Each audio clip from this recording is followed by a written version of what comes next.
Hello students, আজকে আমাদের সাথে আছে আমাদের একজন স্পেশাল গেস্ট মায়ুক বসু। তোমরা খুব ভালোভাবেই জানো যে মায়ুক আমাদের ওয়েস্ট বেঙ্গলের 9th র্যাঙ্ক করেছে। তো মায়ুকের কাছে আজকে আমরা জিজ্ঞেস করব যে ওয়েস্ট বেঙ্গলের র্যাঙ্ক করতে গেলে, মানে মাধ্যমিক পরীক্ষায় র্যাঙ্ক করতে গেলে কোন কোন সিক্রেট জিনিস আছে যেগুলো আমরা যদি ভালোভাবে ফলো করি তাহলে কিন্তু আমরা সবাই কিন্তু না আমাদের টপ 10 র্যাঙ্কে আসতে পারবো। ওকে, তো মায়ুকের কাছে সেই সব সিক্রেটগুলো জানবো যেগুলো ফলো করে সে একজন ভালো নাম্বার স্কোর করেছে একটা, এবং প্লাস আমাদের টপ 10 র্যাঙ্কে কিন্তু র্যাঙ্কিং আমাদের স্কোর করেছে। ঠিক আছে, সাথেই তোমাদের কাছে প্রথমেই একটা রিকোয়েস্ট থাকবে আমাদের যে এই ভিডিওটা সমস্ত স্টুডেন্টের সাথে শেয়ার করে দিও, এবং ভিডিওটাতে আমরা অনেক কিছু এমন সিক্রেট জিনিস এবং টিপস আর ট্রিক্স আমরা জেনেছি ময়ূকের কাছে, যেগুলো তোমরা যদি জানো তাহলে কিন্তু তোমরা খুব ভালো মার্কস একটা স্কোর করতে পারবে। তাই প্রত্যেকটা পয়েন্ট ধ্যান দিয়ে শুনবে। সাথেই শুধু মায়ুক না, তোমরা যদি চাও যে আরও এমন অনেকজন টপার্সের সাথে আমরা টপার স্টক করি এবং সেখান থেকে কিছু কিছু সিক্রেট জিনিস খুঁজে বের করি তোমাদের জন্য, সিক্রেট ইনগ্রেডিয়েন্ট, যে কীভাবে পার্টিকুলার কোন কোন সাবজেক্টে আমরা ভালো মার্কস স্কোর করতে পারবো এবং ভালো আমরা টপ 10 র্যাঙ্কে আসতে পারবো। তোমরা যদি এমন চাও তো কমেন্টে সবাই প্রথমেই MORE মোর লিখে দিও। ঠিক আছে, তো চলো আমরা চলে যাই সোজা মায়ুকের কাছে। তো তোমাকে প্রথমেই আমি জানতে চাই যে সাফল্যের ব্যাপারে তুমি সবার প্রথম কোথায় জানতে পেলে এবং আহ, কোথা থেকে আমাদের ব্যাপারে তোমার কাছে ইনফরমেশন আসলো?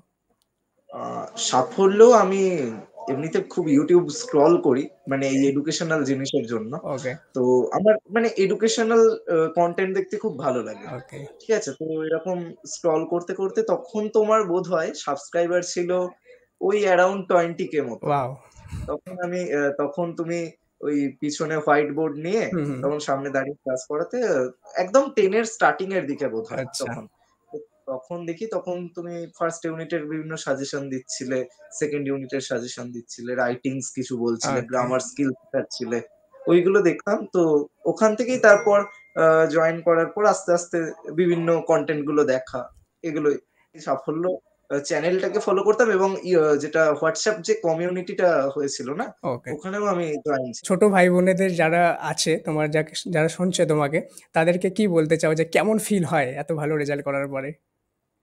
আ এই ফিলিংসটা না কাউকে আমি বোঝাতে পারবো না। সে যদি না জায়গাটায় আসে না, সে বুঝতে পারবে না ফিলিংসটা। মানে যখন আরকি ডিক্লেয়ার হচ্ছে রেজাল্টটা টিভিতে, হুম হুম। মানে নিজের নামটা শোনা এবং তারপরে যে মুহূর্তগুলো স্টার্ট হচ্ছে সেখান থেকে আজ পর্যন্ত, বা নেক্সট এখনো আমার মনে হয় ১ মাস ধরে এটা চলবে এই হুম হুম। ব্যাপারটা। এটা কাউকে বলে বোঝানো সম্ভব নয়। সবার কাছে এর মানে আবেগটা আলাদা ধরনের। ও, তোমাকে সবাই অনেকেই প্রশ্ন করে যে কিভাবে প্রিপারেশন করেছো, কত ইয়ে করেছো, কিন্তু আমি একটু তোমাকে ডিফারেন্ট টাইপের কিছু জিজ্ঞেস করি। যে দেখো, হ্যাঁ। সবার তো প্রত্যেকটা বিষয় কোথাও না কোথাও গিয়ে টাফ মনে হয়।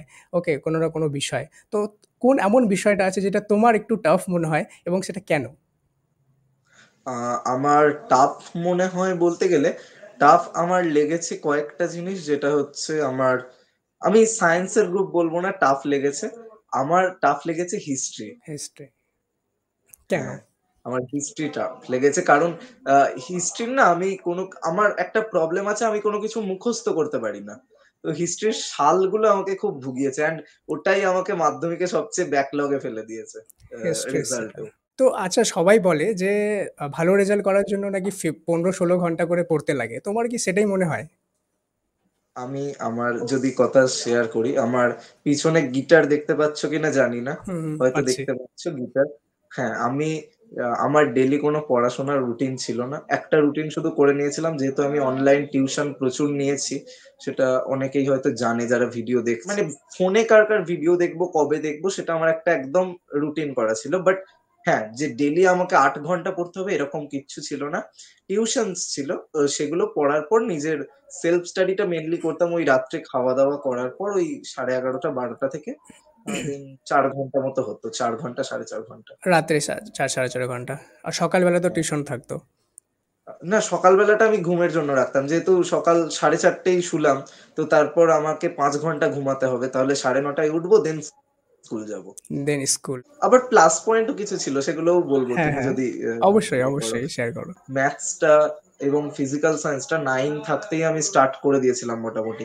আর ম্যাথস আমি ফেব্রুয়ারির মধ্যে শেষ করে দিয়েছিলাম। অ্যান্ড দেন সারা বছরটা ম্যাথস আর ফিজিক্যাল সায়েন্সটা আমি প্র্যাকটিস কিন্তু করেছিলাম। এটা আমি একটা বলব যে আমি খুব তাড়াতাড়ি সিলেবাস শেষ করেছি। ওই মানে ফার্স্ট ইউনিটের মধ্যে আমি সিলেবাসটা কভার করে ফেলার চেষ্টা করেছি, তবে ইতিহাস আর ভূগোলটা হয়নি, কারণ ওই দুটো অনেকটা হিউজ সিলেবাস তো, হুম হুম ওই জন্য ওই দুটো আমার মার্চের মধ্যে হয়নি, সেকেন্ড ইউনিটের আগে আমি শেষ করেছি। বোর্ডে যদি র্যাঙ্ক লিস্টে আসতে হয় অনেকটা অ্যাডভান্স হতে হয়, নিজের এক্সপোজারটা একটু বাড়াতে হয়। মানে আমাদের হাতে এখন সবারই স্মার্টফোন আছে, মানে অনলাইনকে ভরসা করতে হবে, এবং সবচেয়ে বড় কথা স্মার্টফোনকে ইউজ করতে হবে। অনেকেই বলবে যে স্মার্টফোন ইউজ করা ভালো না, বাট স্মার্টফোনকে নিজের মানে সুকাজের জন্য, মানে যে কাজটা ভালো সেই কাজের জন্য স্মার্টফোন ইউজ করতে হবে। কারণ স্মার্টফোন ছাড়া আমাদের অ্যাডভান্স হওয়ার এখন তেমন কিছু নেই।